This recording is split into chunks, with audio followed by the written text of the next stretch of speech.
Sunday suspense শুধুমাত্র radio Mirchi 98.3 FM এ। It's hot.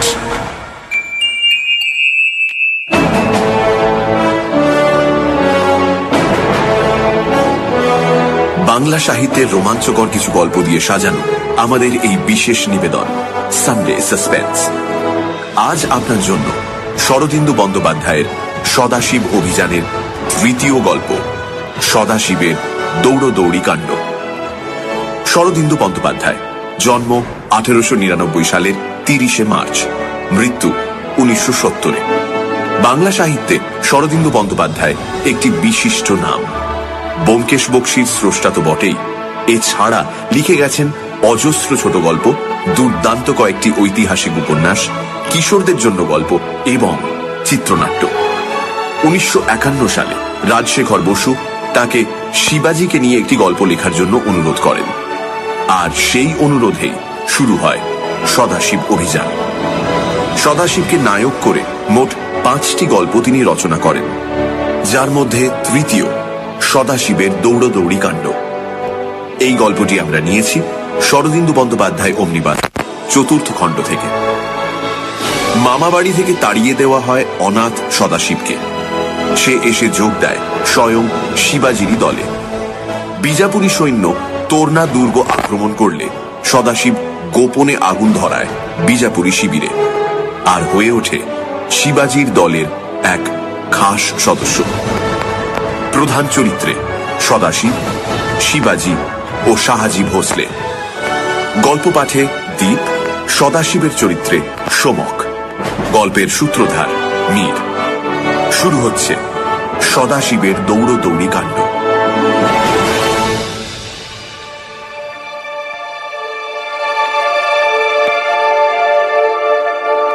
শিবাজির বাবা শাহাজি ভোসলে ছিলেন বিজাপুর রাজ্যের একজন মনসবদার। তাকে বিজাপুর দরবারে থাকতে হতো। সুলতান যখন যেখানে হুকুম করতেন তখন দলবল নিয়ে সেখানে গিয়ে যুদ্ধ করতে হতো। পুনা ছিল শাহাজির খাস জায়গির, কিন্তু পুনায় তিনি বেশি আসতে পারতেন না। শিবাজি তার মা জিজাবাইকে নিয়ে পুনায় থাকতেন। বাপের সঙ্গে ছেলের দেখা সাক্ষাৎ হতো না।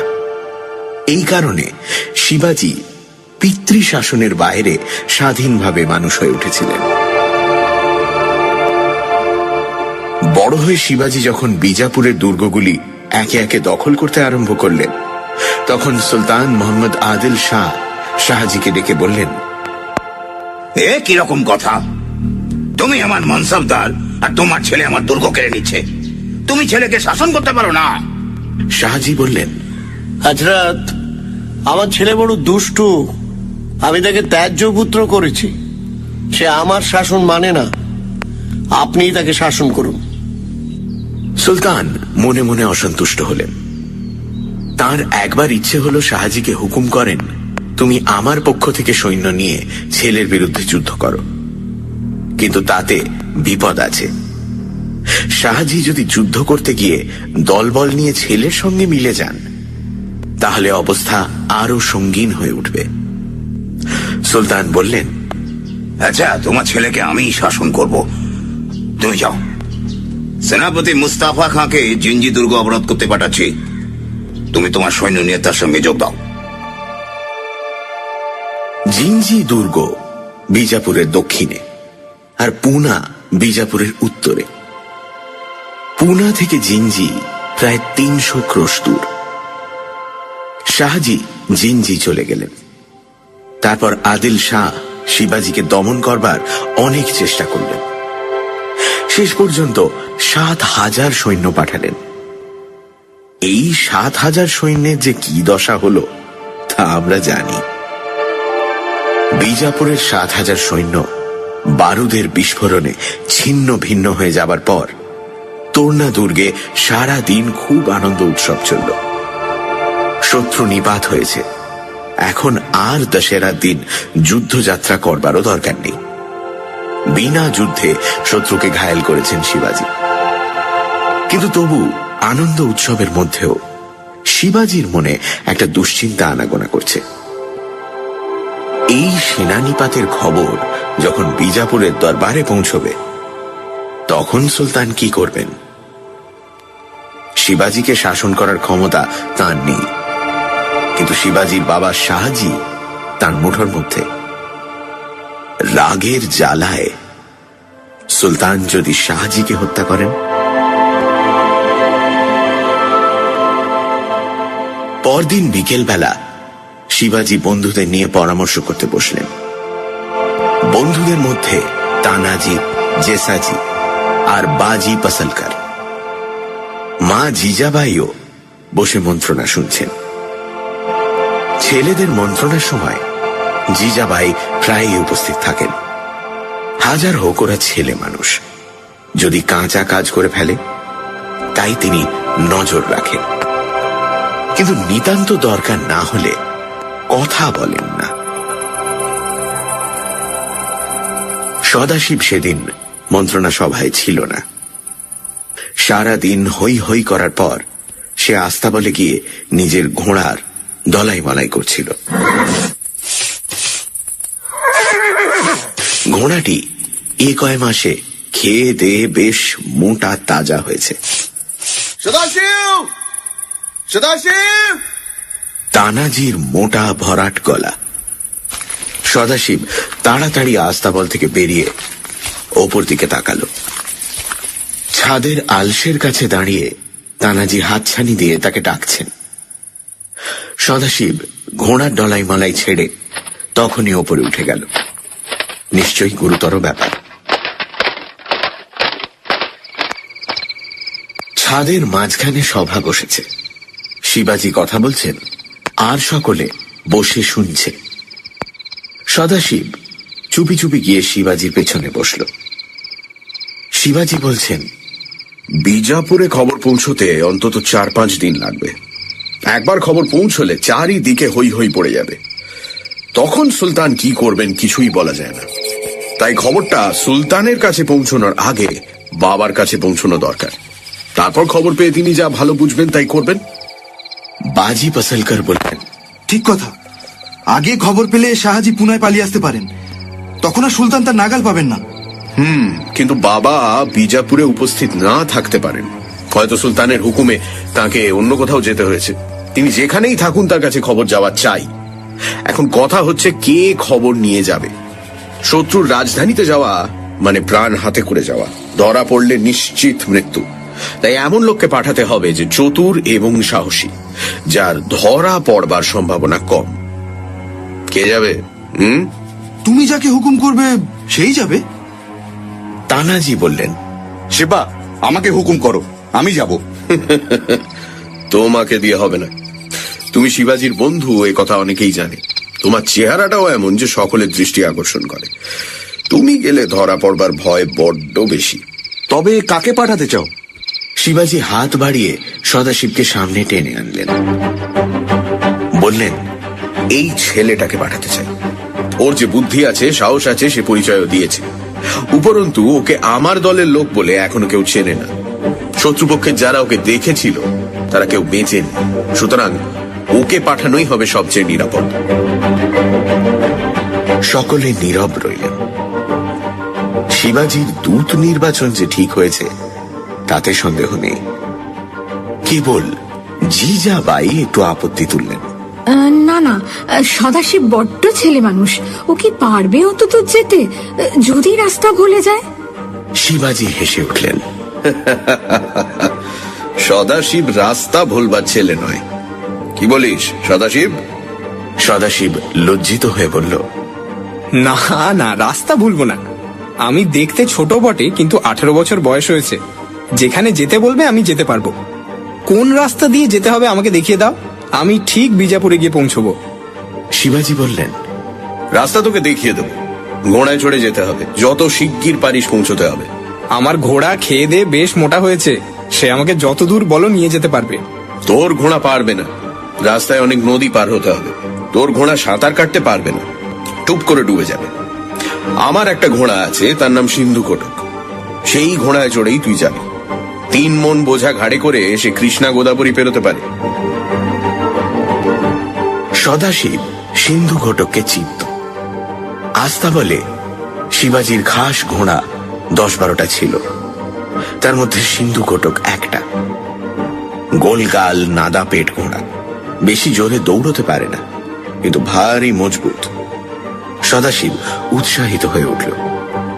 শিবাজির খাস ঘোড়ায় চড়ে এসে যাবে, কত বড় সম্মান!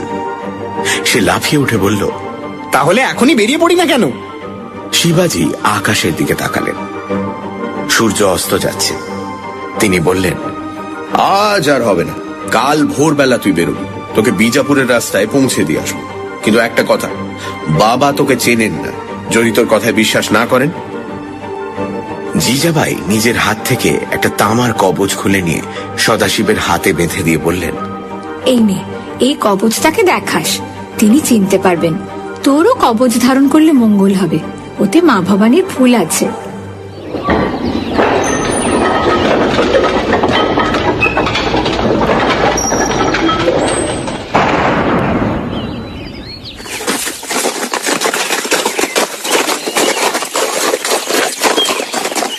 পরদিন তখনও সূর্য ওঠেনি, সবেমাত্র পূর্ব দিক ফর্সা হয়েছে। এমন সময় সদাশিব ঘোড়ায় চড়ে দুর্গ থেকে বেরোল। সঙ্গে আছেন শিবাজি আর তানাজি। সদাশিবের গায়ে ফর্সা জামা কাপড়, পায়ে জুতো। জিজাবাই তার চোখে কাজল পরিয়ে দিয়েছেন, মাথায় পাগড়ি বেঁধে দিয়েছেন। সদাশিবকে আর চেনা যায় না। 3 দিন আগে যে ছেলেটা ছেঁড়া জামা কাপড় পরে ছাগল চড়াতে বেরিয়েছিল, কে বলবে এ সেই ছেলেটি? শিবাজি আর তানাজি আগে আগে ঘোড়া চালিয়ে চললেন। পেছনে নাদুস নদুস ঘোড়ার পিঠে সদাশিব। তার সঙ্গে অস্ত্রশস্ত্র, ঢাল, তরোয়াল কিছু নেই, শুধু আছে কোমরে গোঁজা একটা ছোট ছুরি আর একটা খাবার ভরা ছালা। তাছাড়া ট্যাঁকে আছে গন্ডা কয়েক তামার পয়সা। তখনকার দিনে একলা মানুষের বেশি টাকা কড়ি নিয়ে রাস্তা চলা নিরাপদ ছিল না। সবাই চোর, সবাই ডাকাত। শিবাজি তাই সদাশিবকে এমন ভাবে পাঠাচ্ছেন যেন কেউ তাকে বিরক্ত না করে। ন্যাংটোর নেই বাটপাড়ের ভয়। 3 দিন আগে তোরনা দুর্গের দক্ষিণ পশ্চিম কোণের যে গিরি সংকট দিয়ে বিজাপুরি ফৌজ এসেছিল, সেই গিরিপথ দিয়ে শিবাজি আর তানাজি সদাশিবকে রাস্তা দেখিয়ে নিয়ে চললেন।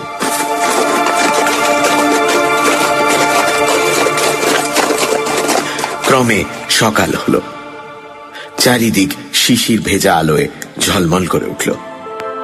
সদাশিব দেখল পাথর ছড়ানো রাস্তার উপর তখনও কামান বোঝাই গরুর গাড়ির চাকার দাগ রয়েছে। মানুষগুলো নেই, কিন্তু চাকার দাগ রয়েছে। 7,000 মানুষের মধ্যে একটাও কি বেঁচে নেই? হয়তো 2-4 জন আছে, প্রাণ নিয়ে পালিয়েছে। কোথায় পালিয়েছে কে জানে।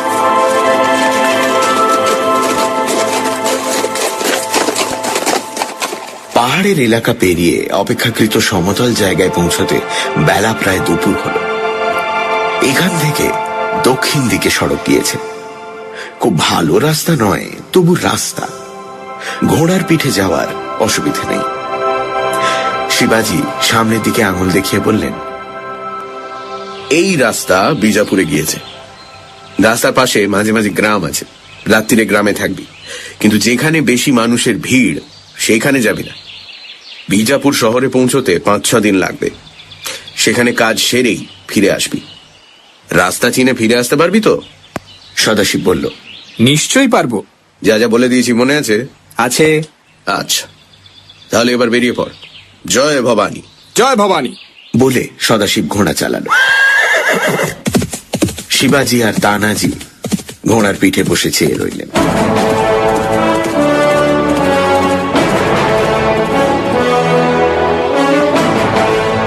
সদাশিবের ঘোড়া যখন অনেক দূরে চলে গেল, তখন তারা ঘোড়ার মুখ ফিরিয়ে আবার তোরনা দুর্গের দিকে ফিরে চলল।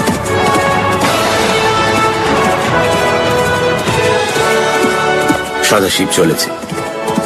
এখন সে একলা, গুরুতর কাজের ভার তার মাথায়, কিন্তু তার মনে ভয় হল না, বরং সে এই ভেবে উদ্দীপনা অনুভব করতে লাগলো যে এখন থেকে যা কিছু করবার সে নিজের বুদ্ধিতে করবে। ঘোড়াটা দুলকি চালে চলছে, খুব জোরেও নয়, খুব আস্তেও নয়। এই চালে চললে দিনে অন্তত 15-16 ক্রোশ যাওয়া চলবে। সিন্ধু ঘটকের পিঠটি বেশ চৌরস, মনে হয় যেন সিংহাসনে বসে আছি। তার মেজাজও বেশ ঠান্ডা। সদাশিব মনের আনন্দে চলল।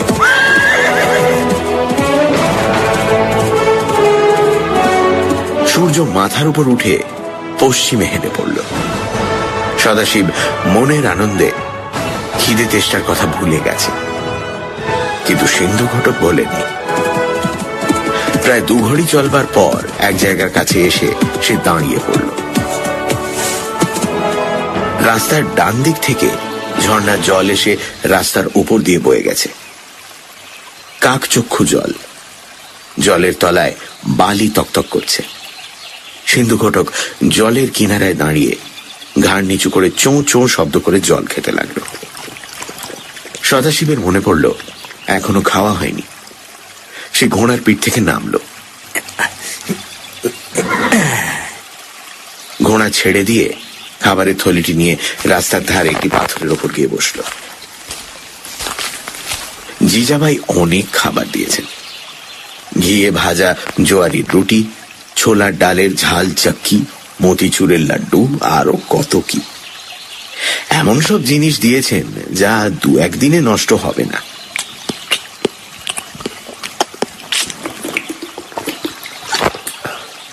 খাওয়া শেষ করে সদাশিব দেখল থলির একটা কোণও খালি হয়নি।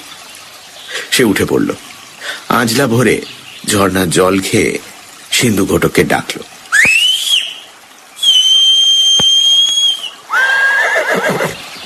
সিন্ধু ঘটক ইতিমধ্যে রাস্তার ধার থেকে বেশ খানিকটা ঘাস খেয়ে পেট ভরিয়ে নিয়েছে। সদাশিব তার পিঠে উঠে বসল। দুজনে ঝর্ণার আধ হাঁটু জল পার হয়ে দুলকি চালে চলল। রাস্তায় লোক চলাচল নেই। রাস্তার ধারে মাঝে মাঝে লোকালয়ের চিহ্ন পাওয়া যায়। 2-4টে মাটির ঘর যেন ভয় পেয়ে একত্র জড়ো হয়েছে, কিন্তু ঘরগুলি শূন্য, একটিতেও মানুষ নেই। কয়েকদিন আগে বিজাপুরি ফৌজ এই দিক দিয়ে গিয়েছিল, তাদেরই ভয়ে মানুষগুলো পালিয়েছে, এখনো ফিরে আসেনি। সদাশিব চলেছে। ক্রমে সূর্য যখন পশ্চিম দিকের পাহাড়ের চূড়া ছুঁয়েছে, তখন সে এক নদীর ধারে এসে পৌঁছল। বেশ বড় নদী, এপার ওপার প্রায় 200 গজ। সদাশিব আন্দাজ করল এটা নীরা নদী।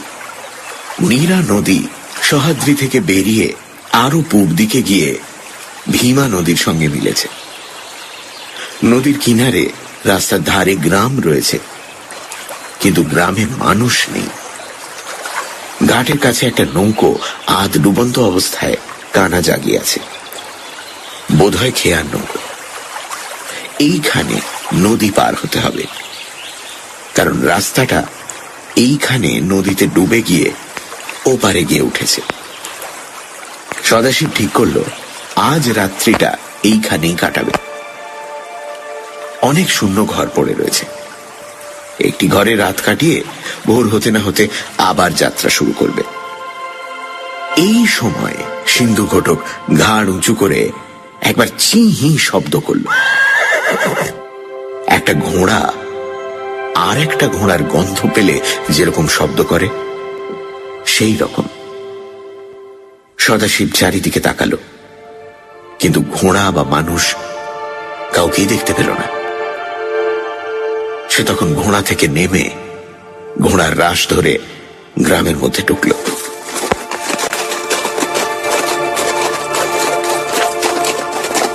সব শুদ্ধ 20-25টা মেটে ঘর, একটা গরু বাছুরের গোয়াল, আর কিছু নেই। সব ঘরের দরজা খোলা। সদাশিব কয়েকটা ঘরে উঁকি মেরে দেখল ভেতরে কিচ্ছু নেই। গ্রামবাসীরা সব কিছু নিয়ে পালিয়েছে। গোয়ালে উঁকি মেরে সদাশিব আশ্চর্য হয়ে গেল। একটা ঘোড়া বাঁধা রয়েছে, মেহেন্দি রঙের বড় ঘোড়া, পাহাড়ি ঘোড়া নয়। এ ঘোড়া এখানে কোত্থেকে এলো? ঘোড়াটা সদাশিবকে দেখে কান খাড়া করে নাকের মধ্যে শব্দ করল। সিন্ধু ঘটক তার উত্তর দিল। সদাশিব দেখল ঘোড়াটার সামনের ডান পায়ে হাঁটুতে ন্যাকড়ার ফেটটি বাঁধা রয়েছে। সে নড়তে চড়তে খোঁড়াচ্ছে। সদাশিব আস্তে আস্তে গোয়াল ঘরের সামনে থেকে সরে এলো। ঘোড়ার মালিক নিশ্চয়ই এই গ্রামের মধ্যে আছে, কিন্তু বেশি দিন নয়, আজই এখানে এসেছে। কোথা থেকে এসেছে? কোথায় যাচ্ছে? সামনে আসছে না কেন? তবে কি চোর ডাকাত? সূর্য অস্ত গিয়েছে। আকাশের মাঝখানে আধখানা চাঁদ নিজেকে স্পষ্ট করে তুলেছে। সদাশিব গ্রামের সামনে দিকে ফিরে এলো। একটা বড় কুঁড়ে ঘর, বোধহয় গাঁয়ের পাটিলের ঘর। তার দরজায় হুড়কো আছে, ভেতর থেকে বন্ধ করা যায়। সদাশিব ঠিক করল ওই ঘরেই রাত কাটাবে। ঘরের সামনে খানিকটা খোলা মাঠ, তাতে বেশ বড় বড় ঘাস গজিয়েছে। সিন্ধু ঘটক ওই মাঠে চলবে। সদাশিব সিন্ধু ঘটকের মুখ থেকে লাগাম খুলে নিল, পিঠ থেকে কম্বল খুলে ঘরের মধ্যে রাখল। এই কম্বলটা হবে তার বিছানা। তারপর সে ঘরের দোরে বসে থলি নিয়ে রাত্রির খাওয়া খেতে বসল। কিন্তু তার মনে অস্বস্তি লেগেই আছে। গোয়ালে বাঁধা খোঁড়া ঘোড়ার মালিক কে? এখানে লুকিয়ে আছে কেন? ঘোড়া বেঁধে রেখে যদি চলে গিয়ে থাকে? না, তা সম্ভব নয়। এই কুঁড়ে ঘরগুলোর মধ্যেই কোথাও লুকিয়ে আছে। ঘোড়া ফেলে কেউ চলে যায় না। একটা ঘোড়া যখন, মানুষও নিশ্চয়ই একটা। কিন্তু লুকিয়ে আছে কেন? সদাশিবকে দেখে ভয় পেয়েছে, তাই লুকিয়ে আছে? ইতিমধ্যে জ্যোৎস্না ফুটেছে। নীলাভ কুয়াশার মতো ঝাপসা আলোয় চারিদিক আচ্ছন্ন। সদাশিব খাওয়া সেরে নদীর ধারে গিয়ে জল খেয়ে এলো। কোথাও জনমানুষের সাড়া শব্দ নেই। সিন্ধু ঘটক নিশ্চিন্ত মনে ঘাস খাচ্ছে। সদাশিব দোরের হুড়কো লাগিয়ে শুয়ে পড়ল। একটা মানুষ যদি থাকেই, তাতে ভয় কি? সদাশিবের কাছে ছুরি আছে। সে ছুরিটা কোমর থেকে বার করে মাথার পাশে নিয়ে শুল। কাল ভোরেই উঠে নদী পার হতে হবে।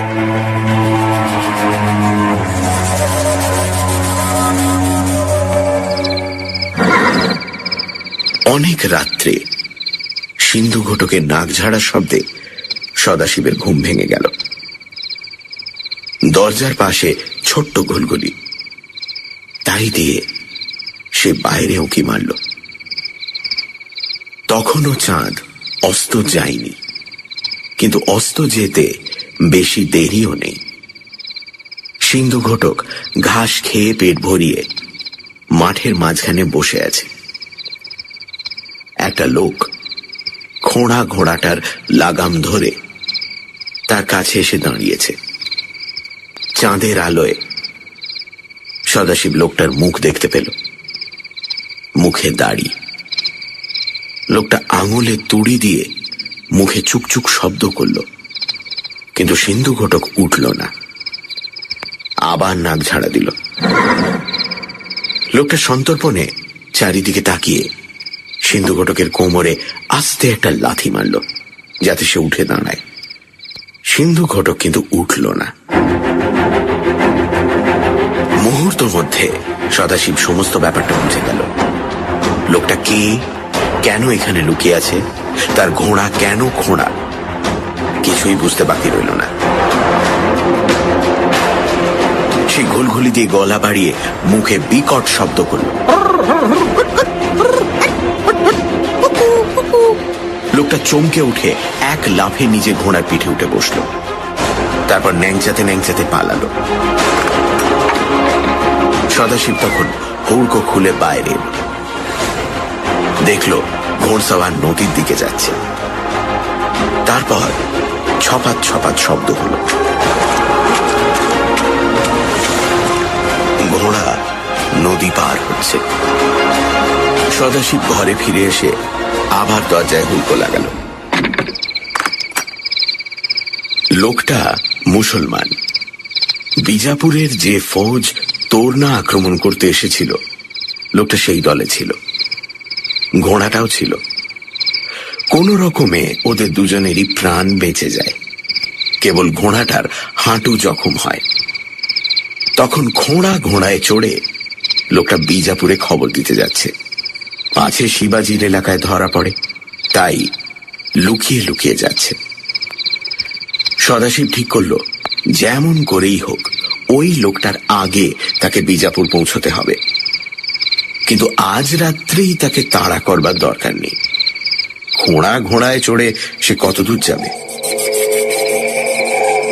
সদাশিব আবার কম্বলের ওপর শুয়ে পড়ল।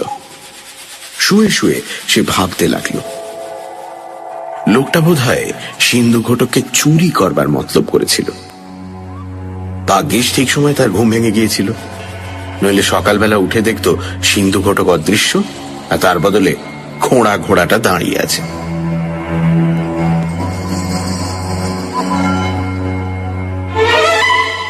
সানডে সাসপেন্স, শুধুমাত্র রেডিও মির্চি 98.3 FM এ।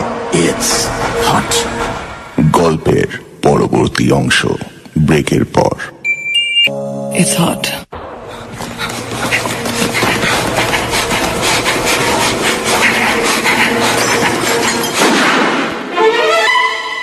সানডে সাসপেন্স, শুধুমাত্র রেডিও মির্চি 98.3 FM এ।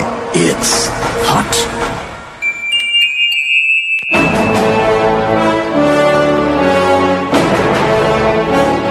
সানডে সাসপেন্সে আজ শরদিন্দু বন্দ্যোপাধ্যায়ের সদাশিবের দৌড়দৌড়ি কাণ্ড। শিবাজির বাবা শাহাজি ভোঁসলে ছিলেন বিজাপুর রাজ্যের এক মানসবদার। শিবাজির সন্দেহ হয় অগ্নিকাণ্ডের প্রতিশোধ সুলতান তার বাবার উপর নিতে পারে, তাই তাকে সাবধান করতে সদাশিব যায় বিজাপুরে। পথে তার ঘোড়াটা চুরি করার চেষ্টা করে এক আহত বিজাপুরি সৈন্য।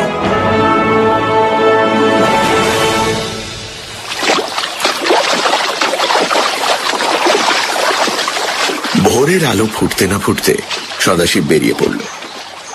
নদীর জল সূর্যোদয়ের আগে বেশি ঠান্ডা মনে হয় না, তাই নদী পার হতে তার বেশি কষ্ট হলো না।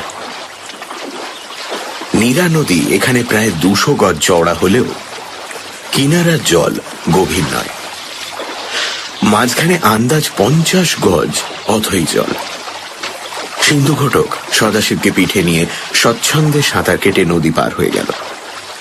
সদাশিব কেবল পা দুটো তুলে তার পিঠের ওপর বসে রইল। নদী থেকে উঠে সিন্ধু ঘটক একবার গা ঝাড়া দিল। সদাশিব আর একটু হলেই তার পিঠ থেকে ছিটকে পড়ে যাচ্ছিল, কোন রকমে সামলে নিল। তারপর সিন্ধু ঘটক আবার দুলকি চালে চলতে আরম্ভ করল।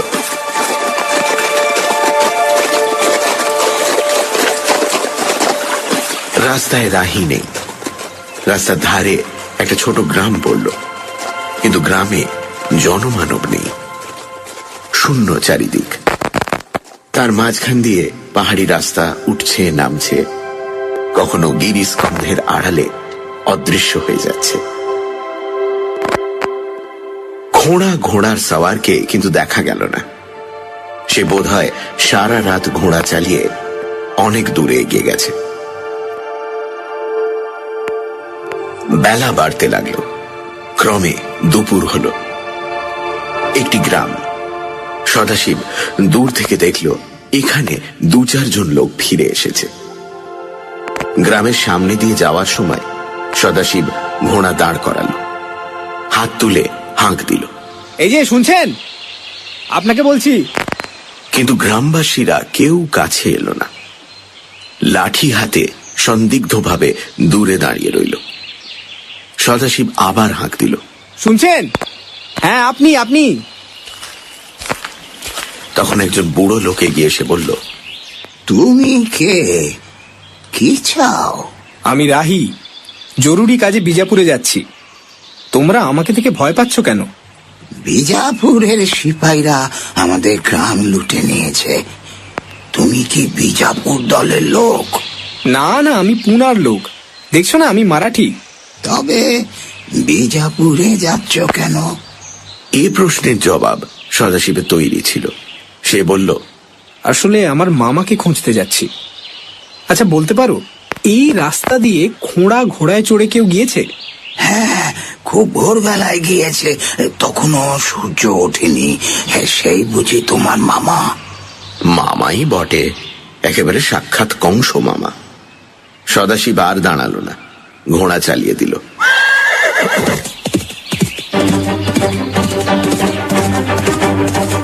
ঘোড়ার সওয়ার রাতারাতি অনেক দূর এগিয়ে গিয়েছে। যা হোক, সন্ধ্যের আগেই সদাশিব তাকে ধরে ফেলবে। রাস্তায় আর বড় নদী নেই, তবে ছোটখাটো ঝর্ণা অনেক আছে। সদাশিব ঘোড়ার পিঠে বসে বসেই দুপুরের খাওয়া শেষ করলো। ঘোড়াটাকে ঘাস খাবার জন্য কিছুক্ষণ ছেড়ে দিল, তারপর আবার চলল। কিন্তু ঘোড়ার দেখা নেই। সন্ধে হয়, সূর্য ডুবুডুবু। কোথায় গেল ঘোড়াটা? তবে কি রাস্তা ছেড়ে পাহাড়ের পথ ধরেছে? পাহাড়ের পথে যাওয়া ঘোড়ার কম্য নয়, নিশ্চয়ই রাস্তা দিয়েই যাচ্ছে। কিন্তু গেল কোথায়? সন্ধে হলো, চাঁদের আলো ফুটল। সেই কালকের চাঁদ আজ একটু বড় হয়েছে। সদাশিব থামল না, চলতেই লাগলো। যদি একটা শূন্য গ্রাম পায়, তার শূন্য ঘরে রাত কাটাবে, নইলে গাছের ডালে রাত কাটাতে হবে। তাছাড়া খাবারও ফুরিয়ে এসেছে। বড়জোর কাল সকাল পর্যন্ত চলবে, খাবার জোগাড় করতে হবে। ঘোড়াটাও ক্লান্ত, চলতে চলতে থেমে যাচ্ছে। আবার তার পেটে গোড়ালির গুঁতো মেরে চালাতে হচ্ছে।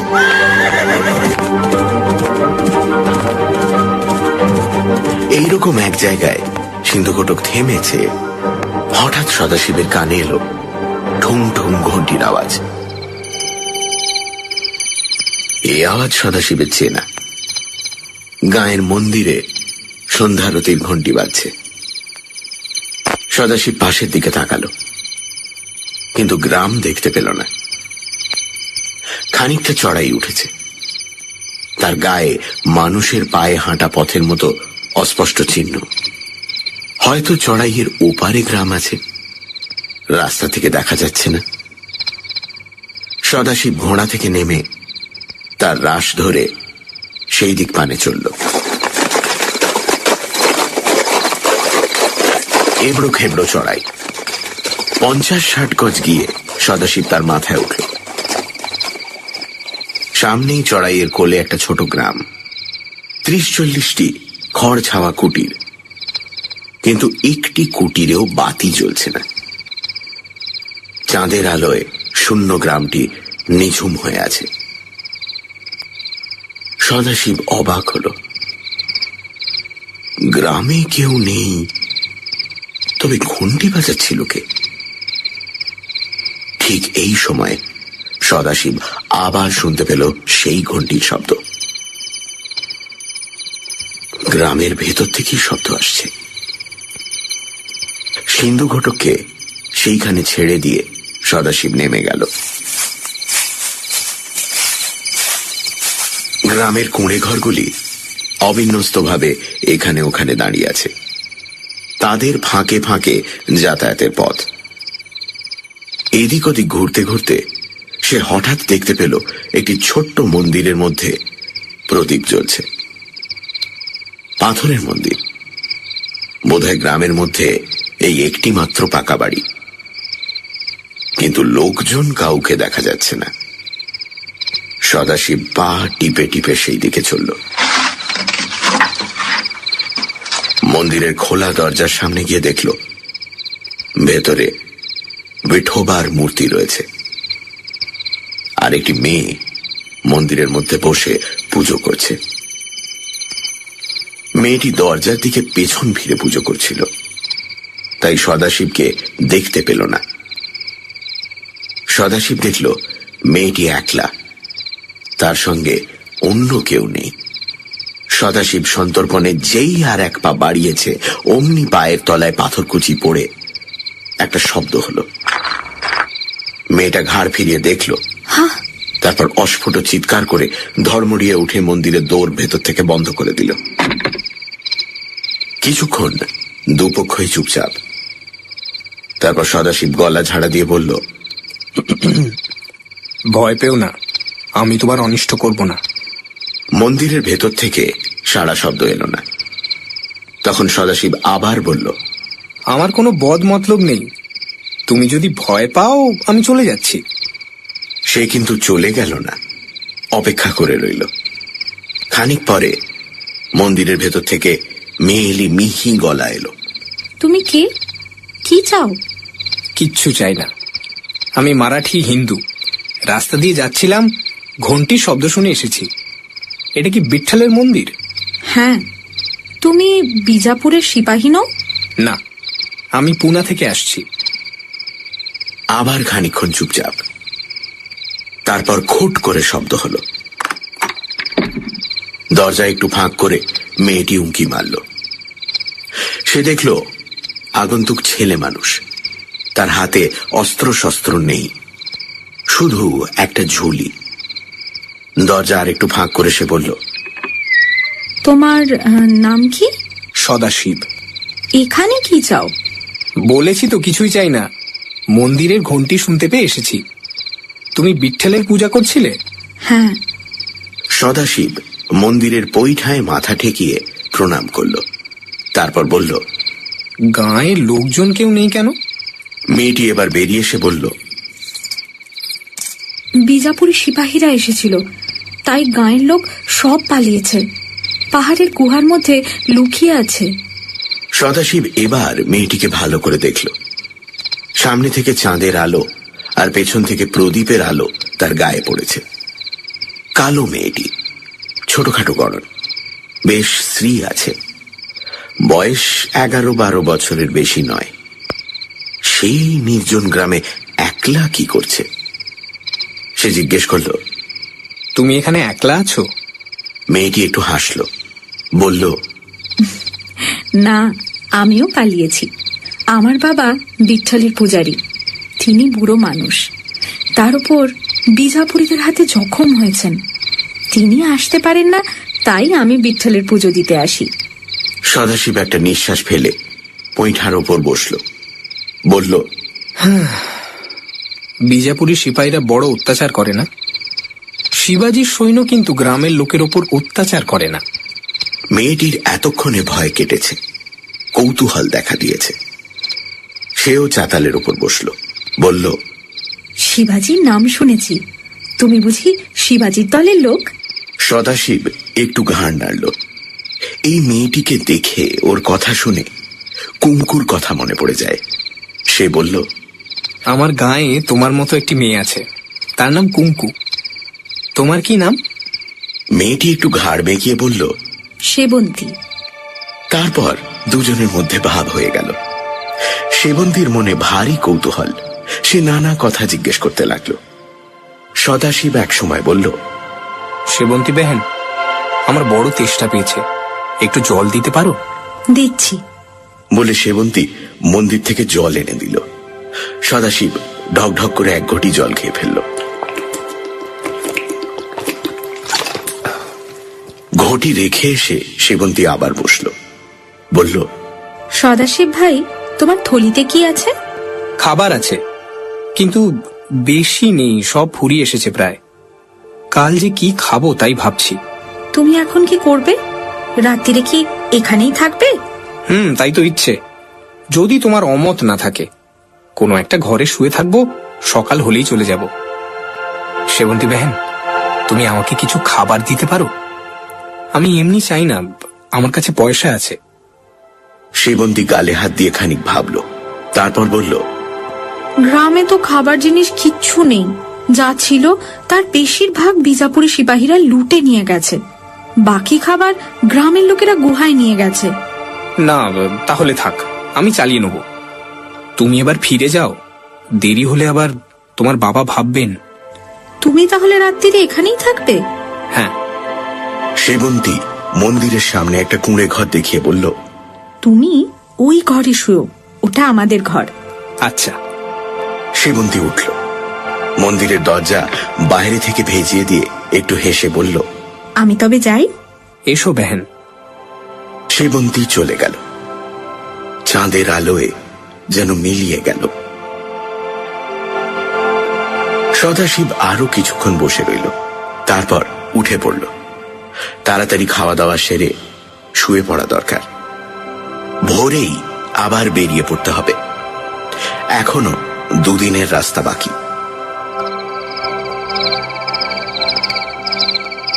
সেবন্তীর ঘরে দোর বন্ধ করে সদাশিব ঘুমিয়ে পড়েছিল। তখনও চাঁদ অস্ত যায়নি। দরজায় খুটখুট শব্দ শুনে সে জেগে উঠল। কিছুক্ষণ চুপ করে শোনবার পর সে সতর্কভাবে বলল, কে? বাইরে থেকে মিহি গলায় উত্তর এলো, আমি সেবন্তী, দোর খোলো। সদাশিব দোর খুলে দেখল সেবন্তী হাসি মুখে দাঁড়িয়ে আছে, তার হাতে একটা পুঁটলি। সে আশ্চর্য হয়ে বলল, তুমি আবার এলে যে?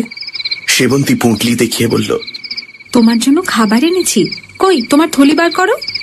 সদাশিব আরো আশ্চর্য হয়ে থলি বার করে দিল, বলল, খাবার?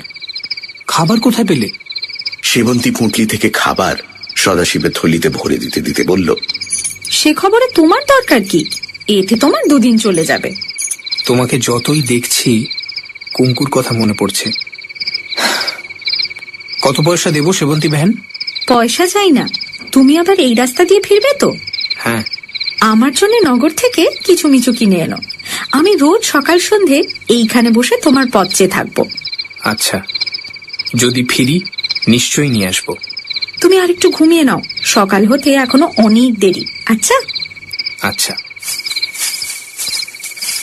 সেবন্তী কিছু দূর চলে যাওয়ার পর সদাশিব ডাকল, সেবন্তী বেহেন। সেবন্তী ফিরে এসে কাছে দাঁড়ালো। কি? সদাশিব বলল, গ্রামবাসীদের বলো তারা এখন গ্রামে ফিরে আসতে পারে, আর কোনো ভয় নেই। কিন্তু বিজাপুরি সিপাহীর দল যে এই পথ দিয়ে ফিরে আসবে? না, তারা আর ফিরে আসবে না। পরদিন কাক কোকিল ডাকার সঙ্গে সঙ্গে সদাশিব যাত্রা শুরু করল। সারা দিন পথ চলল। দুপুরবেলা সেবন্তীর দেওয়া খাবার খেল। কয়েক মুঠো শুকনো ছোলা, কয়েকটা জোয়ারের রুটি আর এক ডেলা আখের গুড়। যাদের সর্বস্ব সেপাইরা লুটে নিয়ে গেছে, তারা এর বেশি আর কি দিতে পারে? সেবন্তী বেহেন যেন কুঙ্কুর যমজ বোন, নিশ্চয়ই নিজের খাবার তাকে দিয়েছে। সব মেয়ে কি একরকম হয়? সারাদিন চলেও সে ঘোড়ার দেখা পেল না। কোথায় গেল ঘোড়া আর তার সওয়ার? তবে কি তারা পিছিয়ে গেছে? হয়তো ঘোড়া আর চলতে পারেনি, তাই সওয়ার পিছিয়ে পড়েছে। কিন্তু যদি কোনো উপায় এগিয়ে গিয়ে থাকে, সদাশিব শাহজিকে খবর দেবার আগেই যদি বিজাপুর দরবারে খবর পৌঁছে যায়, তাহলে সর্বনাশ। সদাশিবের এতদূর আশাই মিথ্যে হয়ে যাবে। শাহজিকে সুলতান হয়তো কতল করবেন। সদাশিব যথাসাধ্য জোরে ঘোড়া চালালো, কিন্তু ঘোড়ার নাগাল পেল না। সন্ধেবেলায় সে এমন এক জায়গায় এসে পৌঁছল যেখানে কোনো লোকালয় নেই। কি করা যায়? সে রাস্তা থেকে খানিকটা দূরে গিয়ে সিন্ধু ঘটককে একটা গাছের তলায় ছেড়ে দিল আর নিজে গাছে উঠে বসল।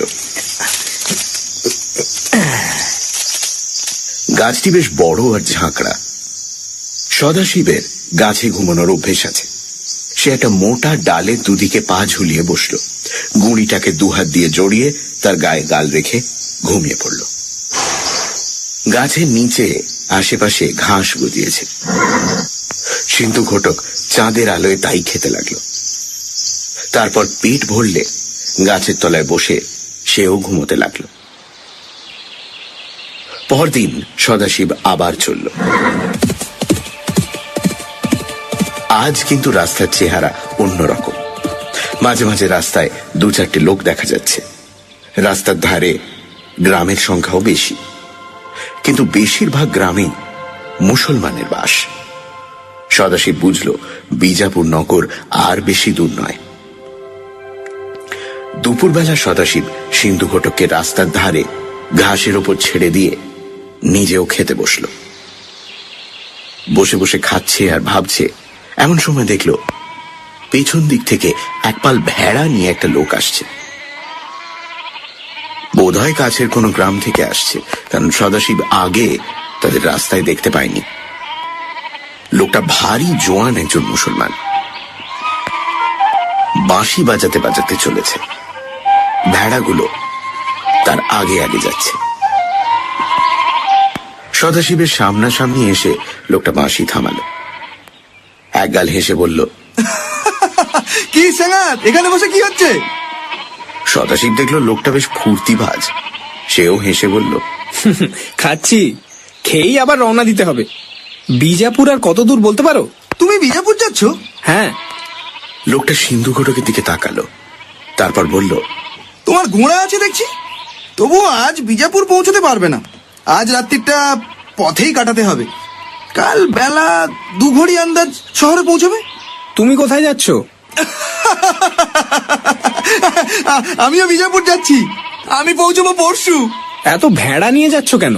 ভেড়া কাটবো, বিক্রি করব। আমি কসাই। লোকটা বাঁশি বাজাতে বাজাতে চলে গেল।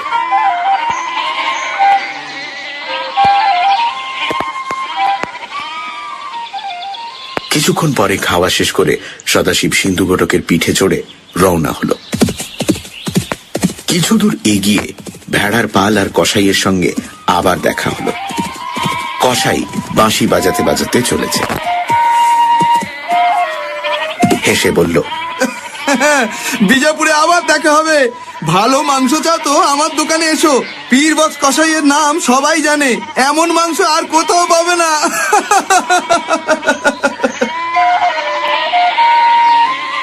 হো হো করে হেসে সে আবার বাঁশি বাজাতে লাগলো। সদাশিব এগিয়ে চলল। ভাবলো, ভারী মজাদার কসাই তো। অবশ্য পীরবক্স কসাইয়ের সঙ্গে আর তার দেখা হয়নি। সেদিন সন্ধেবেলা সদাশিব এক নদীর ধারে পৌঁছল। নদী খুব চওড়াও নয়, গভীরও নয়, তবে নৌকো চলে। ওপারে একটা খড় বোঝাই নৌকো বাঁধা রয়েছে। নদীর ধারে এক গাদা খড় ডাঁই করা রয়েছে। সদাশিব নদী পার হল। নদীর জল সিন্ধু ঘটকের পেট পর্যন্ত পৌঁছল। ওপারে গিয়ে সদাশিব দেখল নৌকোর মাঝি মাল্লা কেউ নেই। হয়তো কাছেই গ্রাম আছে। সদাশিব একটু ভাবল, গ্রাম কোথায় খুঁজতে যাওয়া ঠিক হবে না। তার চেয়ে নদীর ধারে এই খড়ের গাদার মধ্যে রাত কাটালে মন্দ হয় না। সকাল না হলে মাঝি মাল্লারা আসবে না, তার আগেই সে বেরিয়ে পড়বে।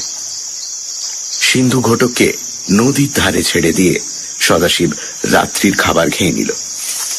তারপর খড়ের গাদার মধ্যে ঢুকে শুয়ে রইল। খড়ের মধ্যে বেশ গরম। সদাশিবের শরীরও কদিন অনবরত ঘোড়া চালিয়ে ক্লান্ত হয়েছিল। সে অঘোরে ঘুমিয়ে পড়ল। একেবারে ঘুম ভাঙল যখন পূবের আকাশে উষার আলো ঝিলমিল করছে। সদাশিব খড়ের গাদা থেকে বেরিয়ে এসে দেখল নদীর জলের ওপর সাদা মলমলের মতো কুয়াশা জমেছে। ঘোড়াটা খানিক দূরে নদীর ধারে দাঁড়িয়ে আছে। সদাশিব তাড়াতাড়ি সেই দিকেই চলল। বড্ড দেরি হয়ে গেছে, কিন্তু ঘোড়ার কাছে গিয়ে সে থমকে দাঁড়িয়ে পড়ল। এ কি? এ তো সিন্ধু ঘটক নয়। এই যে সেই ঘোড়াটা, ওই যে হাঁটুতে ফেটটি বাঁধা রয়েছে। সদাশিব মাথায় হাত দিয়ে বসল।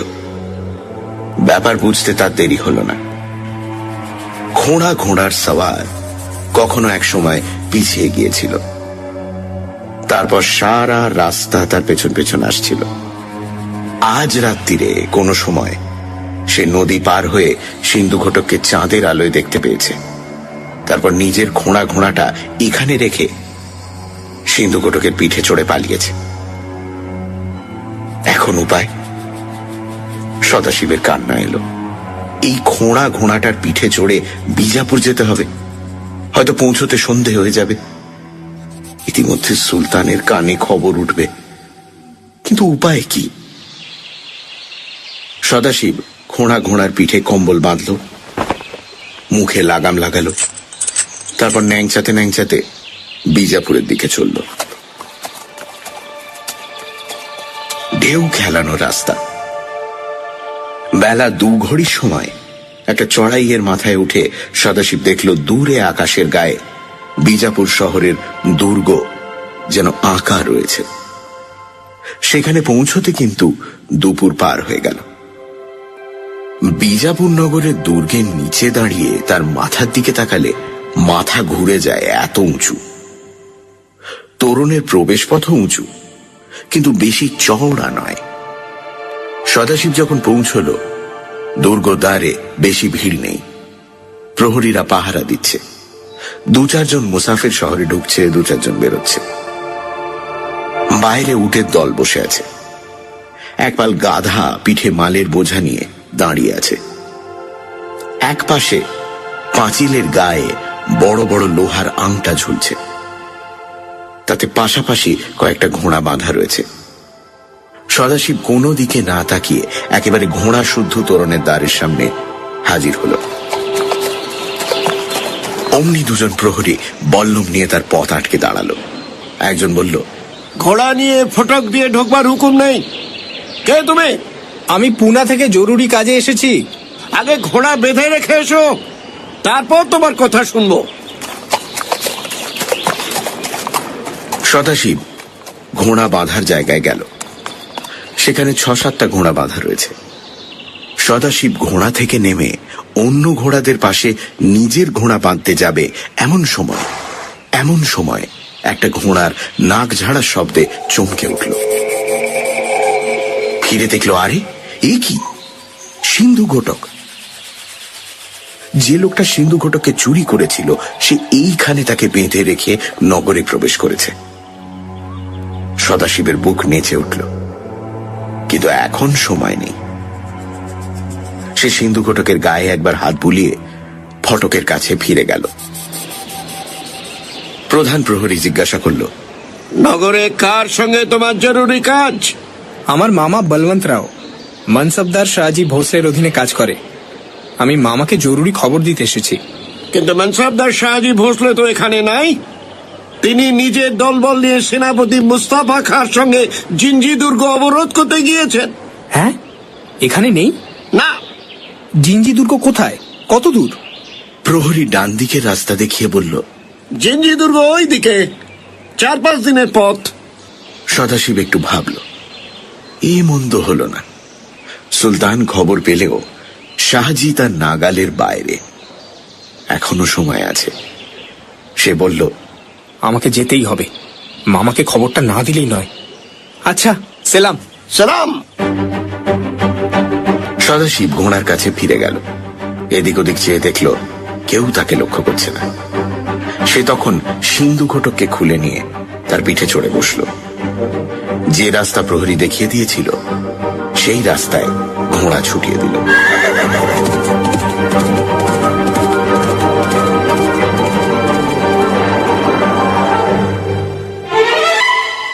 Sunday সাসপেন্স শুধুমাত্র রেডিও মির্চি 98.3 FM এ ইটস হট। গল্পের পরবর্তী অংশ ব্রেকের পর।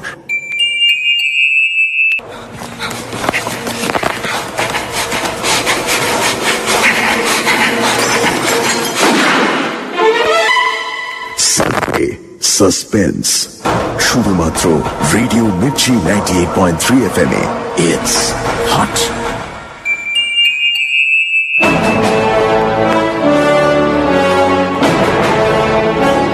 সানডে সাসপেন্সে আজ শরদিন্দু বন্দ্যোপাধ্যায়ের সদাশিবের দৌড়দৌড়ি কাণ্ড।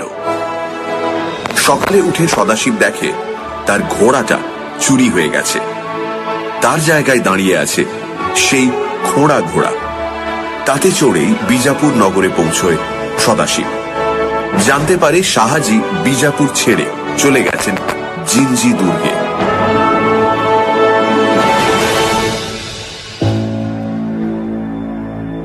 সদাশিব চলেছে তো চলেছেই। দিন যায়, রাত আসে, আবার দিন আসে। পূর্ণিমা কেটে গিয়ে কৃষ্ণপক্ষ আরম্ভ হয়, কিন্তু জিঞ্জির পথ আর শেষ হয় না। কোথায় জিঞ্জি, কত দূর? এদিকে রাস্তার ধারে ধারে যেসব গ্রাম আছে তাদের অবস্থা ভালো। এদিকে তো আর লুটপাট হয়নি। গ্রামবাসীরা সদাশিবকে খেতে দেয়, রাত্রে শোয়ার জায়গা দেয়। সদাশিব প্রশ্ন করে, জিঞ্জি এখান থেকে কত দূরে? তারা হাঁ করে থাকে, বলে, জিঞ্জি? জিঞ্জি আবার কি? সদাশিব ঘুরিয়ে বলে, বিজাপুরি পল্টন কোন দিকে গেছে? তারা আঙুল দেখিয়ে বলে, ও ও ওই দিকে। সদাশিব সেই দিকে ঘোড়া চালায়। রাস্তা আগের মতোই আঁকা বাঁকা, উঁচু নিচু, মাঝে মাঝে নদী আছে।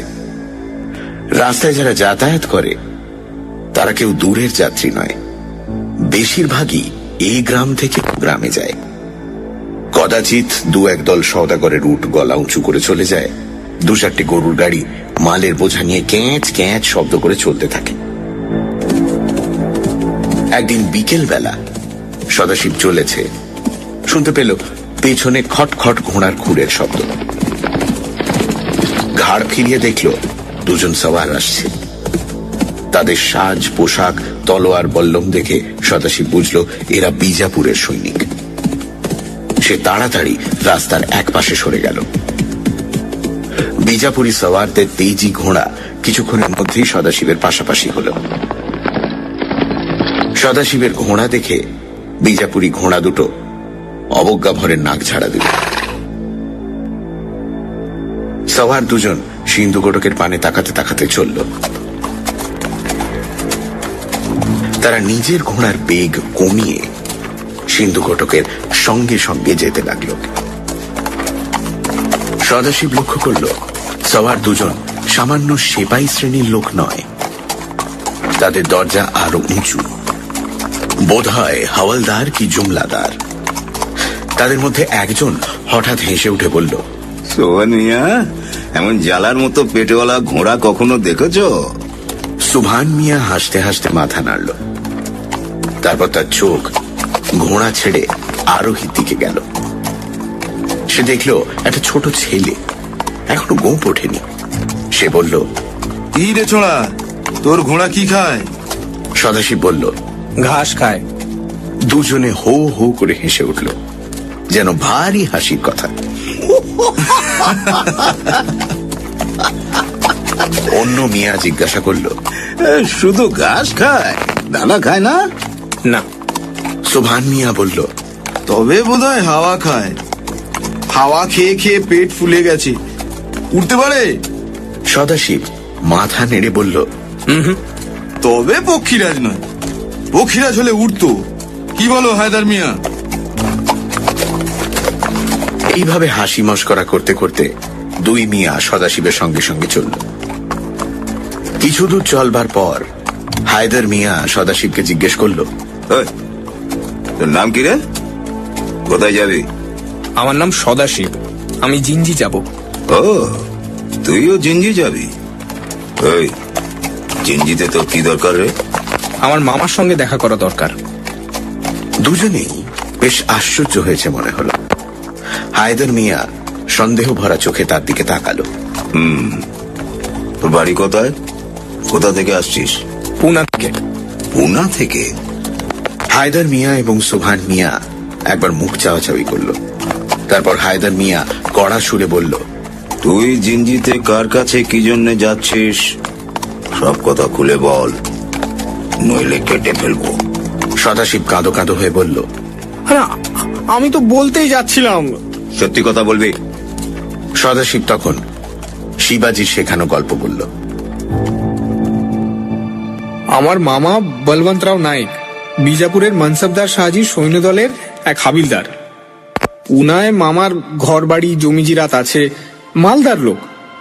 মামা পুনায় থাকে না, শাহজির ফৌজের সঙ্গে বিজাপুরে থাকে, আর মামি ছেলেপুলে নিয়ে পুনায় থাকে।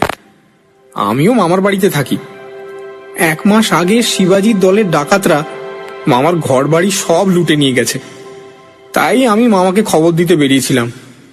বিজাপুরে গিয়ে শুনলাম মামা শাহজির সঙ্গে জিঞ্জি গিয়েছে, তাই আমিও জিঞ্জি যাচ্ছি। দুই মিয়া আবার মুখ তাকাতাকি করলো। সুবহান মিয়া বলল, শাহাজি ভোঁসলে শিবাজির বাপ, তুই জানিস? জানি, বাপ বেটায় মুখ দেখা দেখি নেই। দুই মিয়া কিছুক্ষণ খাটো গলায় নিজেদের মধ্যে কথা বলল। তারপর সুবহান মিয়া সদাশিবকে বলল, আমরাও জিঞ্জি যাচ্ছি, তুই আমাদের সঙ্গে আয়। সদাশিব উল্লসিত হয়ে বলল, তোমরাও জিঞ্জি যাচ্ছ? তবে তো ভালোই হলো। একলা যেতে বড় ভয় করে জানো। তোমরা বুঝি বিজাপুরের ফৌজদার? হ্যাঁ, আয় আমাদের পিছন পিছন। আচ্ছা, কদিন আর লাগবে জিঞ্জি পৌঁছাতে? কাল সন্ধে নাগাদ পৌঁছানো যাবে। দুজনে ঘোড়া ছুটিয়ে দিল। সদাশিব ওদের পেছনে চলল, কিন্তু সদাশিবের প্রাণে শান্তি নেই। এ আবার এক নতুন ফ্যাসাদ। ওরা যদি মিথ্যে কথা ধরে ফেলে তবে সর্বনাশ। ওরা নিশ্চয়ই বিজাপুরের দরবারের দূত, জিঞ্জিতে যাচ্ছে শাহজিকে বন্দি করতে। এখন উপায়, যেমন করে হোক ওদের আগে শাহজিকে সাবধান করে দিতে হবে। সন্ধ্যা হতে আর দেরি নেই। এমন সময় সদাশিব এক গ্রামে এসে উপস্থিত হল। মিয়ারা আগেই এসেছে। গ্রামের বেশিরভাগ লোক মুসলমান, 2-4 ঘর হিন্দু আছে। সদাশিব দেখল মিয়াদের ঘোড়া দুটিকে দুজন ষণ্ডা লোক ডলাই মলাই করছে। মিয়া দুজন খোলা জায়গায় খাটিয়া পেতে বসেছে, ফর্সিতে তামাক খাচ্ছে।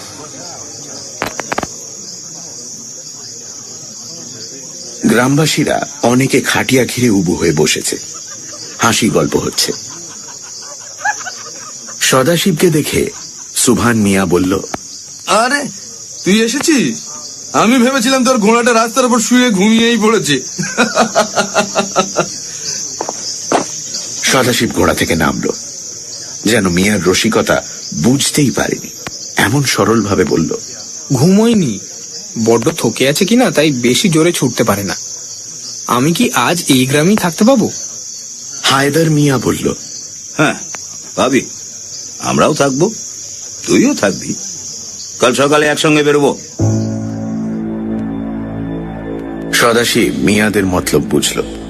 তারা তাকে চোখের আড়াল করতে চায় না, বোধ হয় কিছু সন্দেহ করেছে। কিন্তু সদাশিবের মতলব অন্যরকম। ওদের আগে তাকে জিঞ্জিতে পৌঁছতে হবে। ওরা যদি শাহজির নামে গ্রেপ্তারি পরোয়ানা নিয়ে জিঞ্জি যাত্রা করে থাকে, তাহলে যেমন করেই হোক ওদের আগে শাহজি ছাউনিতে পৌঁছানো দরকার। সে রাত্রে সদাশিব একজন হিন্দু গ্রামবাসীর ঘরে খাওয়া দাওয়া করে তার দাওয়ায় শুয়ে রইল।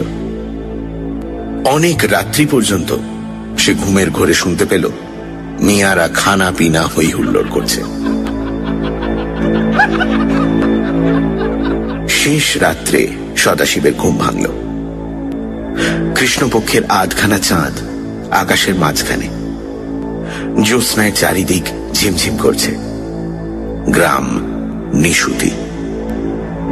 সদাশিব আস্তে আস্তে গ্রাম থেকে বেরিয়ে এসে দেখল সিন্ধু ঘটক রাস্তার এক পাশে বসে আছে। সদাশিবকে দেখে সে উঠে দাঁড়ালো। সদাশিব সিন্ধু ঘটকের মুখে লাগাম লাগালো, পিঠে কম্বল বাঁধল, তারপর যত দূর সম্ভব নিঃশব্দে তার পিঠে চড়ে বেরিয়ে পড়ল। গ্রাম থেকে কিছু দূরে গিয়ে সজোরে ঘোড়া ছুটিয়ে দিল।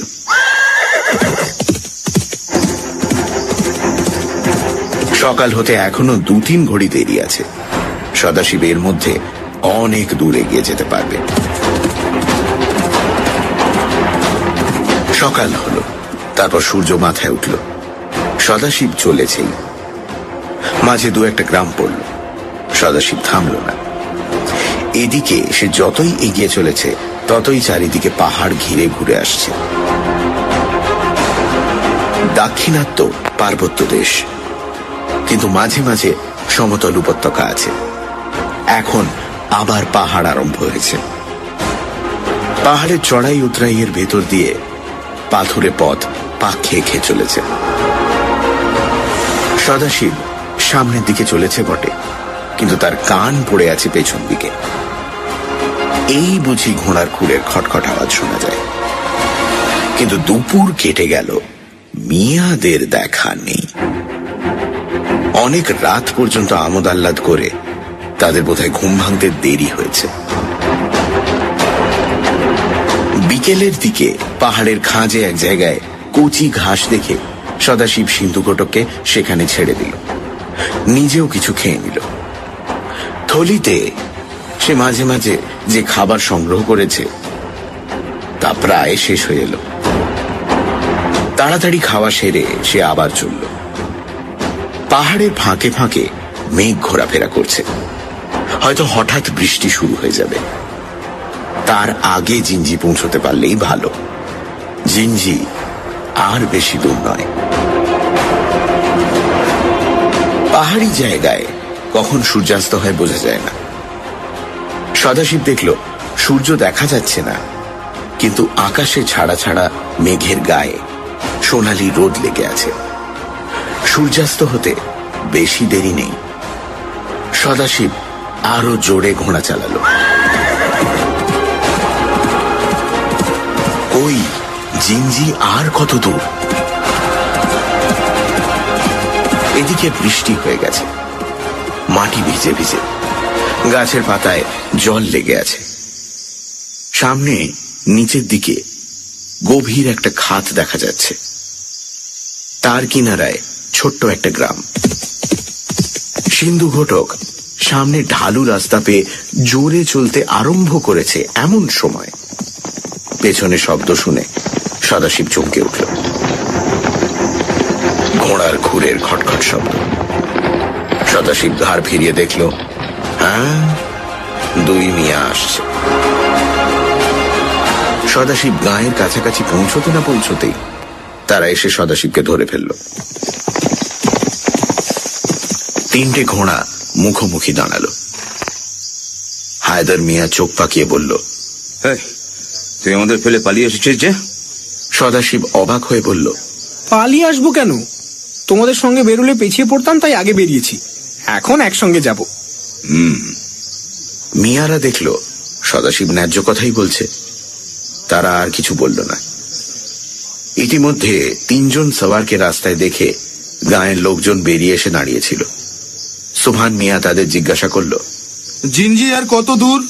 একজন সামনে আঙুল দেখিয়ে বলল, ওই যে পাহাড়ের চূড়ো দেখা যাচ্ছে, ওর উপারে জিঞ্জি দুর্গ। এখান থেকে 3-4 কোষ হবে বটে। সুভান মিয়া বলল, এসো, রাত্রি হওয়ার আগে জিঞ্জি পৌঁছানো যাবে। বলে ঘোড়ার রাশটা আলগা করল। গ্রামবাসী বলল, আজ পৌঁছতে পারবেন না। সুভান মিয়া ঘোড়ার রাশ টেনে দাঁড়ালো, বলল, কেন আজ পৌঁছতে পারবো না কেন? আগে নদী ফুলেছে যে। নদী ফুলেছে তার মানে? আগে নদীতে ঢল নেমেছে যে। পাহাড়ে বৃষ্টি হয়েছিল কিনা। তাই নাকি? চলো তো দেখি। সকলে এগিয়ে চলল। গ্রাম পার হতে না হতেই কানে এলো কলকল শব্দ। সামনেই নদীর খাত। বেশি চওড়া নয়, বড় জোর 40 গজ। তার কানায় কানায় জল ভরে উঠেছে। ঘোলা জল পাগলের মতো ছুটে চলেছে। জিঞ্জি যাওয়ার রাস্তাটা খাতের কিনারা পর্যন্ত এসে হঠাৎ শেষ হয়ে গিয়েছে। আবার খাতের ওপার থেকে আরম্ভ হয়েছে। মাঝখানে দুরন্ত নদী। 3 ঘোড়সওয়ার খাতের ধারে গিয়ে দাঁড়ালো। গ্রামবাসীরাও তাদের দুপাশে সারি দিয়ে দাঁড়ালো। হায়দার মিয়া কিছুক্ষণ ছুটন্ত জলের পানে তাকিয়ে থেকে প্রশ্ন করলেন, জল কত? একজন বলল, 3 মানুষ। সুভান মিয়া আর হায়দার মিয়া মুখ তাকাতাকি করলেন। তাহলে এ নদী পার হওয়া যাবে নি। যতদিন না জল কমে তোর দিন এইখানেই থাকতে হবে। কতদিনে জল কমবে ঠিক কি? জনাব, আর যদি পাহাড়ে বৃষ্টি না হয় রাতারাতি জল কমে যাবে। কাল সকালে দেখবেন আবার হাঁটু জল। তাহলে আজ রাত্রিটা গ্রামেই থাকা যাক। সদাশিবের মাথায় বুদ্ধি খেলে গেল। এই সুযোগ শিবাজি বলেছিলেন সিন্ধু ঘটক 3 মন বোঝা ঘাড়ে নিয়ে কৃষ্ণ গোদাবরী পার হতে পারে। মিয়ারা পড়ে থাকুক, সে আজই নদী পার হয়ে জিঞ্জি পৌঁছবে। সদাশিব বলল, আমাকে আজ যেতেই হবে, না গেলে মামা মারবে। সোভান মিয়া বলল, বলিস কি রে ছোঁড়া, এই নদী পার হবে কি করে? পার হতে না পারি ডুবে মরবো। এই বলে সদাশিব ঘোড়া শুদ্ধ নদীর জলে লাফিয়ে পড়ল। চল সিন্ধু ঘটক। মিয়ারা হতভম্ব, গ্রামের লোকেরা হই হই করে উঠল। সিন্ধু ঘটকের কিন্তু ডোবার নামটি নেই। সে অম্লান বদনে সাঁতার কেটে চলেছে। তার জ্বালার মতো পেট তাকে ভাসিয়ে রেখেছে। অবশ্য সব ঘোড়াই অল্প বিস্তর সাঁতার কাটতে পারে, কিন্তু এই স্রোতে ঐরাবত ভেসে যায়, ঘোড়া তো দূরের কথা। সিন্ধু ঘটকও সোজাসুজি নদী পার হতে পারল না। তেরচা ভাবে খানিক দূর ভেসে গেল, তারপর হাঁচড় পাঁচড় করে ওপারে উঠল। সদাশিব মনে মনে বলল, জয় ভবানী, জয় ভবানী। মিয়ারা জুলজুল করে চেয়ে রইল। সিন্ধু ঘটকের পেট নিয়ে তারা কত ঠাট্টা তামাশা করেছে। সেই সিন্ধু ঘটকের যে এত কেরামতি তা কে জানত।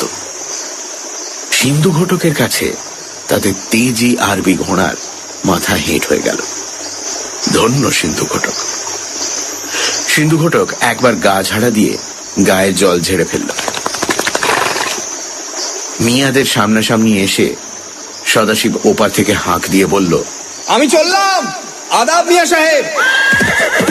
এই বলে সে ঘোড়ার মুখ ফিরিয়ে ঘোড়া ছুটিয়ে দিল।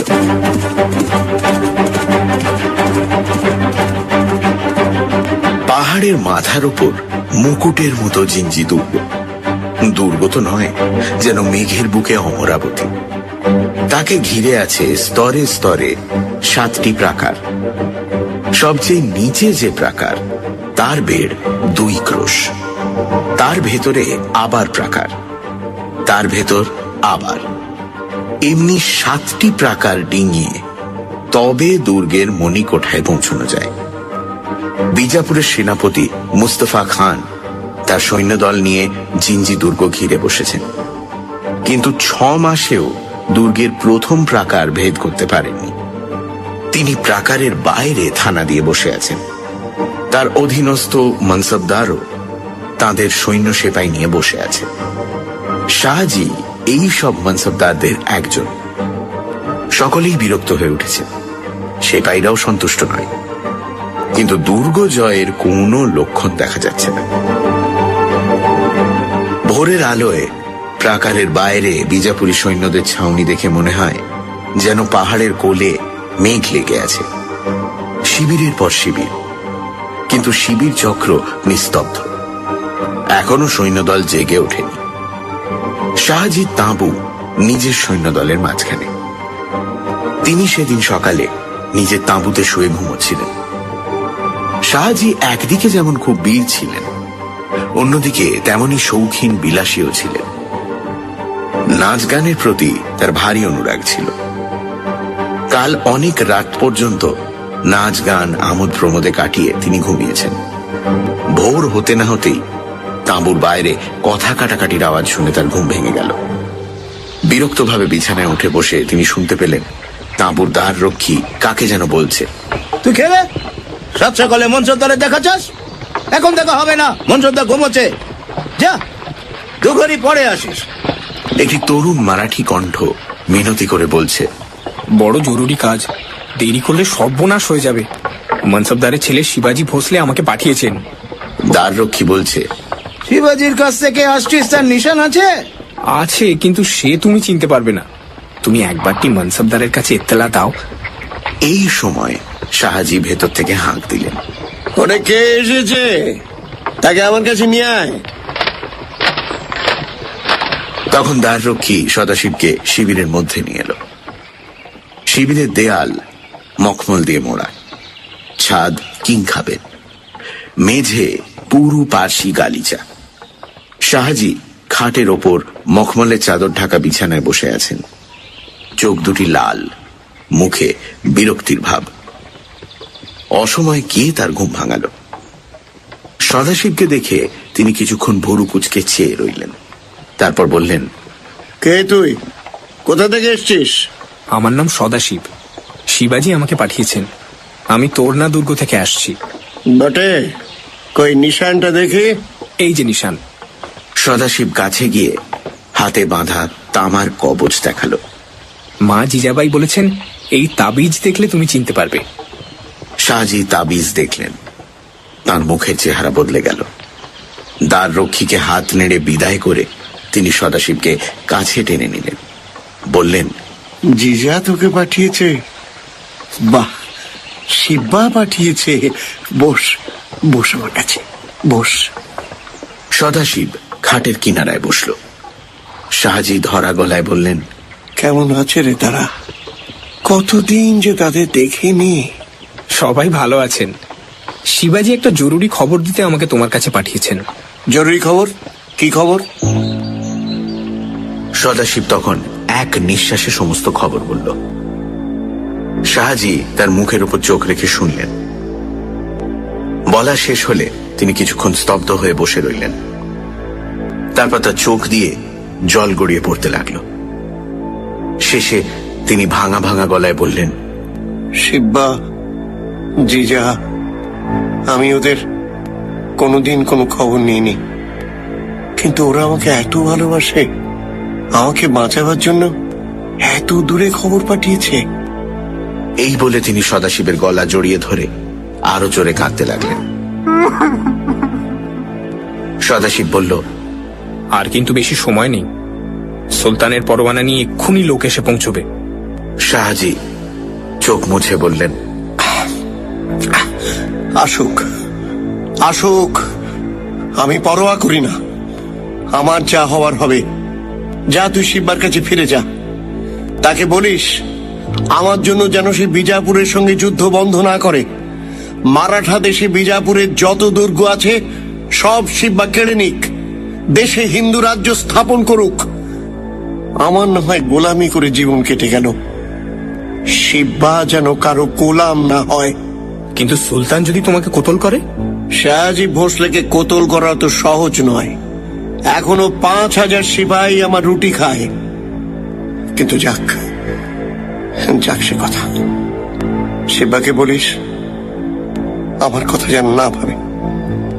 আমি নিজের ভাবনা নিজে ভাববো, তবে শিবা যেন আমাকে একেবারে ভুলে না যায়। শাহজির চোখে আবার জল এসে পড়ল। আবার কান্নাকাটি শুরু হচ্ছে দেখে সদাশিব উঠে পড়ল, বলল, আমি তাহলে এবার যাই। তোমার সব কথা শিবা রাজাকে বলবো। শাহজি তার হাত ধরে কিছুক্ষণ তার পানে চেয়ে রইলেন, বললেন, কি ছেলে রে তুই! এতটুকু ছেলের এত বুদ্ধি, এত সাহস! একলা তুই এই শত্রুপুরীতে এসছিস? সাবাস! এই তো চাই, যার বুদ্ধি আর সাহস আছে সে পৃথিবী জয় করতে পারে। তোরাও পারবি। তিনি বালিশের তলা থেকে এক মুঠো মোহর নিয়ে সদাশিবকে দিলেন। এই নে, এই নে তো রাস্তার খরচ, আর এই নে আংটি, এটা তুই জিজাকে দিস। তার সঙ্গে যদি আর দেখা না হয়, এই আমার শেষ উপহার। হীরের আংটি নিজের আঙুল থেকে খুলে শাহজি সদাশিবকে দিলেন। কাঁই বিচির মতো হীরেটা ঝকমক করে উঠল। সদাশিব আংটি আর মোহর কোমরে গুঁজল। তারপর শাহজিকে প্রণাম করে বাইরে এলো। শাহজি জল ভরা চোখে তার পানে চেয়ে রইলেন।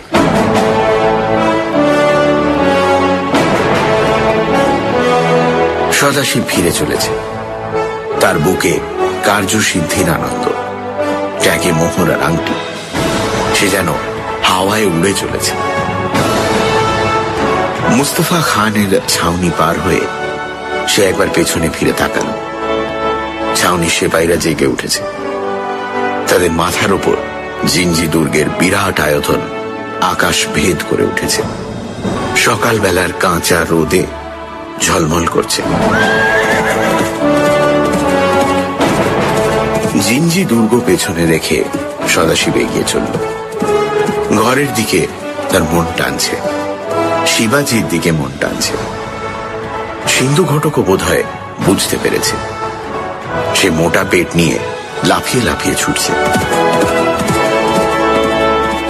সদাশিব ভাবতে ভাবতে চলেছে। শিবাজি রাজাকে দেখবার জন্য তার মন আনচান করছে। মা জিজাবাইয়ের আঙুলে আংটি পরিয়ে দেবার জন্য তার প্রাণ ছটফট করছে। কিন্তু তোরনা দুর্গে ফিরে যেতে 12-14 দিন লাগবে। সেবন্তী বেহেন বলেছিল নগর থেকে কিছু কিনে আনতে। নগর অর্থাৎ বিজাপুর শহর দেখা হয়নি। ফেরার পথে বিজাপুরে গেলে কেমন হয়? সদাশিব কখনো বড় শহর দেখেনি। বিজাপুর নাকি দাক্ষিণাত্যের সেরা শহর। মন্দ কি? শহর দেখাও হবে, সেবন্তীর জন্য কিছু কেনাও হবে। সেজন্য যদি 2 ঘড়ি দেরি হয়, ক্ষতি কি? আসল কাজ তো হয়ে গেছে। সেবন্তীর জন্য কি কিনবে সে? খুব দামি জিনিস কিনবে। রাঙা টকটকে চুনরির শাড়ি, রূপোর বালা, রূপোর হাঁসুলি। সদাশিবের তো আর পয়সার অভাব নেই। ট্যাগে করকরে মোহর। সেবন্তীকে মনে পড়লে কুঙ্কুর কথাও মনে পড়ে। কুঙ্কু গ্রামে আছে, সে জানেও না সদাশিব কোথায়। কুঙ্কুর জন্য কিছু কিনবে না। অবশ্য কিনলেও কুঙ্কুকে দেওয়া হবে না। আবার কবে কুঙ্কুর সঙ্গে দেখা হবে কে জানে। তবু কুঙ্কুর জন্য সে কিছু কিনবে, কিনে নিজের কাছে রেখে দেবে। তারপর যখন দেখা হবে, কুঙ্কুর জন্য কি কিনবে? শাড়ি? গয়না? একটা আংটি কিনলে কেমন হয়? সোনার আংটি। শাহজি জিজাবাইকে যেমন আংটি দিয়েছেন, সেও তেমনি কুঙ্কুকে একটি আংটি দেবে। সামনে ঘোড়ার খুরের আওয়াজ পেয়ে সদাশিবের চমক ভাঙল। সে চোখ তুলে দেখল, এই রে, সুভান মিয়া আর হায়দার মিয়া আসছে। এতক্ষণে তারা নদী পার হয়েছে। সদাশিব চট করে বুদ্ধি স্থির করে নিল। সামনাসামনি হতেই মিয়ারা রাশ টেনে ঘোড়া থামালো। হায়দার মিয়া কটমট করে তার দিকে তাকিয়ে বলল, কিরে, তুই এখনই ফিরে যাচ্ছিস যে? সদাশিব কাঁদো কাঁদো গলায় বলল, আমার মামা মরে গেছে, লড়াই করতে করতে মরে গেছে। তাই তাড়াতাড়ি মামিকে খবর দিতে যাচ্ছি। আচ্ছা, নদীর জল কি কমে গেছে? হ্যাঁ। আচ্ছা আচ্ছা, তাহলে আদাব। সদাশিব ঘোড়া চালিয়ে দিল।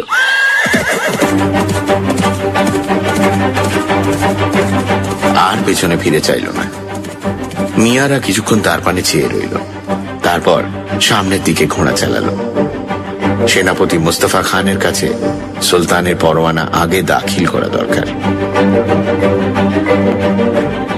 যেদিন সদাশিব তোরনা দুর্গ থেকে বেরিয়েছিল, ঠিক তার 1 মাস পরে সে ফিরে এলো। ফেরার পথে অবশ্য উল্লেখযোগ্য কিছু ঘটেনি, কিন্তু সদাশিব বিজাপুর শহর না দেখে ছাড়েনি।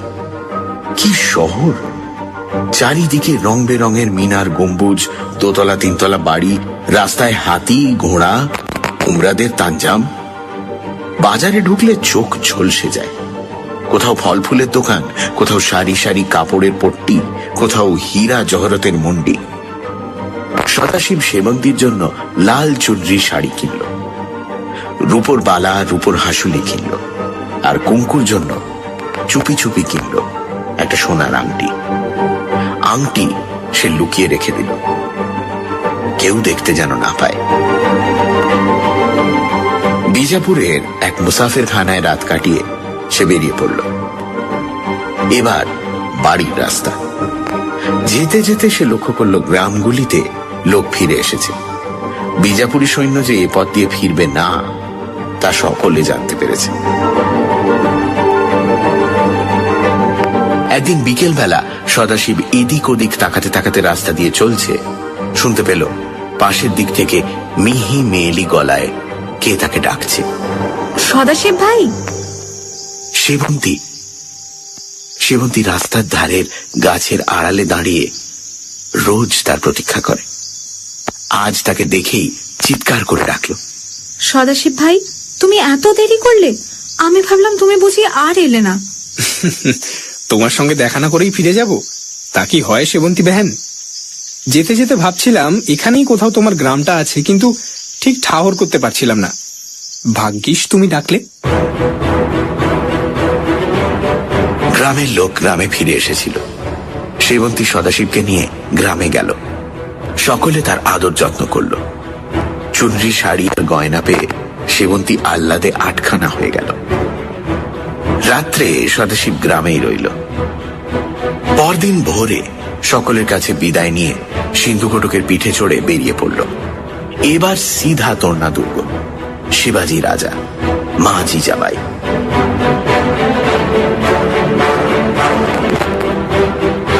দুদিন পরে সদাশিব যখন তোরনা দুর্গের সামনে এসে দাঁড়ালো, তখন সূর্য পশ্চিমে ঢলে পড়েছে।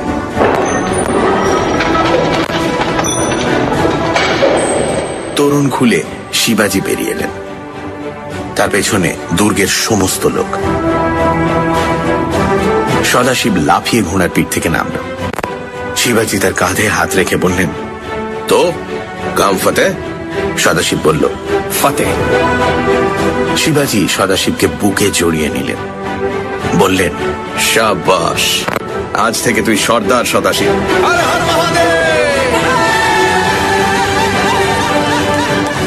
সকলে মিলে দুর্গে ফিরে গেলেন। ছাদের ওপর সভা বসল। সকলে চমৎকৃত হয়ে সদাশিবের ভ্রমণ কাহিনী শুনলেন। শাহজি ছেলেকে হিন্দু রাজ্য স্থাপনের আদেশ দিয়েছেন শুনে সবাই হর্ষধ্বনি করে উঠলেন। মা জিজাবাইয়ের চোখে আনন্দের জ্যোতি ফুটল। সদাশিব হীরের আংটি বার করে জিজাবাইকে দিয়ে বললেন, মা, এই নাও, এই আংটি মনসবদার তোমার জন্য পাঠিয়েছেন। আংটি হাতে নিয়ে জিজাবাই চিনতে পারলেন। তার চোখ জলে ভরে উঠল। তিনি সদাশিবের হাত ধরে উঠে দাঁড়ালেন, চোখ মুছে বললেন, সদাশিবকে এবার তোরা ছেড়ে দে। সবই তো শুনলি, আর যদি কিছু শুনতে চাস কাল শুনিস। 1 মাস না খেয়ে খেয়ে ওর মুখ এতটুকু হয়ে গেছে। আয় সদাশিব। জিজাবাই সদাশিবের হাত ধরে ছাদ থেকে নিচে নেমে গেলেন।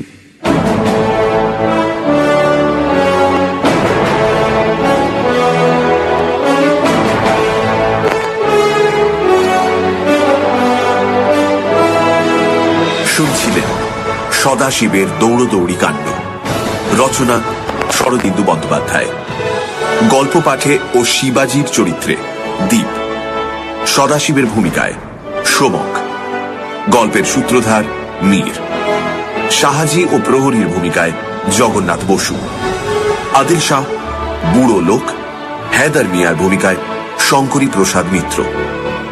শোভন মিয়া, বাজি পাসালকার ও পীরবাক্স কসাই, এই 3টি চরিত্রে অনির্বাণ ঘোষ। তানাজির ভূমিকায় রিচার্ড। গ্রামের লোক পুষ্পল। সেবন্তীর চরিত্রে শ্রী। জিজাবাই ইন্দ্রাণী। শব্দগ্রহণ, আবহ সঙ্গীত এবং স্পেশাল এফেক্টসে রিচার্ড। বিশেষ সহযোগিতায় লাবণ্য। পর্ব পরিচালনায় রাইট ব্রাদার্সের অনির্বাণ অভিষেক। সমগ্র পরিচালনায় ইন্দ্রাণী। রেডিও মির্চির তরফ থেকে আন্তরিক ধন্যবাদ শ্রী প্রবীর চক্রবর্তীকে আমাদের পাশে থাকার জন্য। আগামী সপ্তাহে ঠিক এই সময় আরো একটি রোমাঞ্চকর গল্প নিয়ে হাজির হবে সানডে সাসপেন্স।